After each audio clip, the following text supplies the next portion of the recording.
transforme la canne de centaines de producteurs.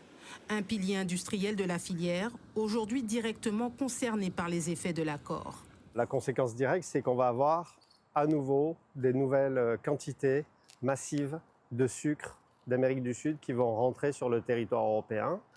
Du sucre de canne, évidemment, puisque c'est le sucre qu'ils fabriquent, et qui vont donc rajouter une concurrence supplémentaire à celle que nous avions déjà, et une concurrence qui va évidemment faire baisser les prix. Prix que nous n'aurons pas de capacité à suivre puisque nous ne fabriquons pas au même prix, vous le savez, que les pays d'Amérique du Sud. Un soulagement toutefois pour les professionnels.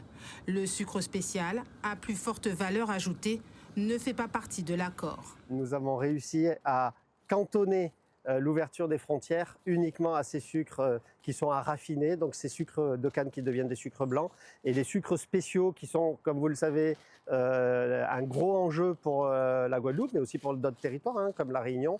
Ceux-là ne seront pas soumis à ouverture des quotas. Accord signé, inquiétude confirmée. Pour la filière sucre guadeloupéenne, l'enjeu est désormais clair. S'adapter pour continuer à exister face à une concurrence internationale de plus en plus forte.